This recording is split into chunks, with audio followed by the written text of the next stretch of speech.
Hello and welcome to Wealth TV's Special Report. I'm your host, Troy Harpin. Say you found a designer wallet on eBay. How would you know if it was real?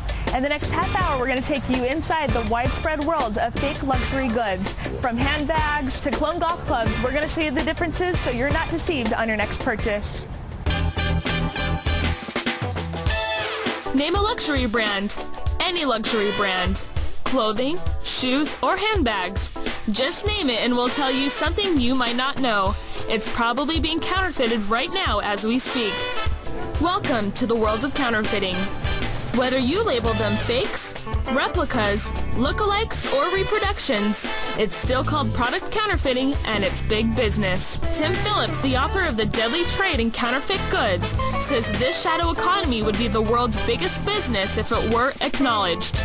According to the United States Department of the Treasury, Americans buy $200 billion worth of counterfeit items each year. Counterfeiting is known to account for 7% of worldwide trade. Imitation goods are deliberately produced to resemble well-known brands. Manufacturers spend millions of dollars a year combating the growing problem of counterfeits. Intellectual property rights are in our Constitution. They were written by our founding fathers. Counterfeiting actually happened in the medieval days, where blacksmiths would knock off each other's products. Selling counterfeits is illegal.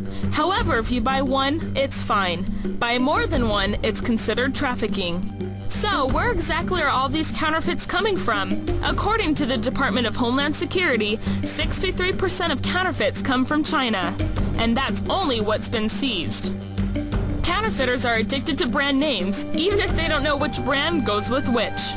Obviously, this brand is the product, and then you have a whole other brand on the tag. They're even known to make up their own unbelievable versions of items that you would never think to be faked. What would you do if you came across a designer handbag that was going for much, much less than it should? Is it an amazing steal or is it an overpriced fraud?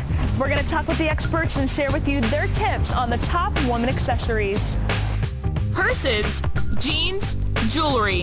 We've got it all and we're going to share with you what the pros have to say. Right away, it's pretty easy. Let's start with clothing. Fashion is a big industry, but unfortunately, so is counterfeiting it. Wearing apparel ranks as the top counterfeited item brought into the U.S. It's a little bit easy to tell that it's counterfeit. It has a Fruit of the Loom tag on the inside and a brand name on the front. Up next, jewelry. It's that small blue box that every woman dreams of receiving. Tiffany & Company is widely regarded as the top choice for jewelry selections. Sadly, Tiffany is also among the top preference among counterfeiters. Maybe you can't afford the real thing, or perhaps you think you deserve a bargain, so you head to the swap meet to buy a fake handbag. You get the bag you wanted and have saved hundreds of dollars. So what's the harm? More harm than you think. The International Anti-Counterfeiting Coalition is the largest organization in the world devoted to protecting intellectual property. They say counterfeiting is a $600 billion a year problem. U.S. businesses lose between $200 billion and $250 billion in revenue each year due to counterfeiting. And according to U.S. Customs, the United States economy loses millions of dollars in tax revenue and has lost over 750,000 jobs due to the manufacture, sale, and distribution of counterfeit goods. Counterfeiting is a much larger problem than people think. Most famous brand owners go to great lengths to combat the problem. They hire special investigators to help them out. Meet the men who understand the importance of pursuing counterfeiters. Their favorite weapons? Their cell phones and the internet. And protecting the cyber world is the Sherlock Holmes of the internet, Rob Holmes. Everything that can be made with a brand name is counterfeited, and everything that's counterfeited is online.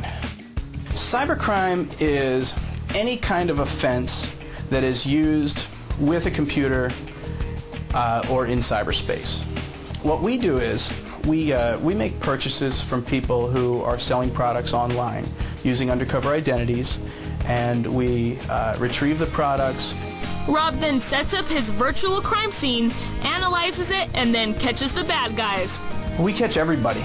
Eventually we catch every single person. People do a lot of crazy things to avoid customs.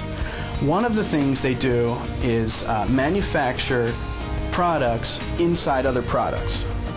So the only sure way to tell you're buying the real deal? Only buy goods from an authorized dealer, like a department store or their website. If in doubt, contact the designer directly and ask if you're buying from an authorized dealer. Although a good bargain can always be found, it pays to be aware that if something is too good to be true, it probably is. I'm your host, Troy Harpin, and we want to thank you for watching Wealth TV Special Reports.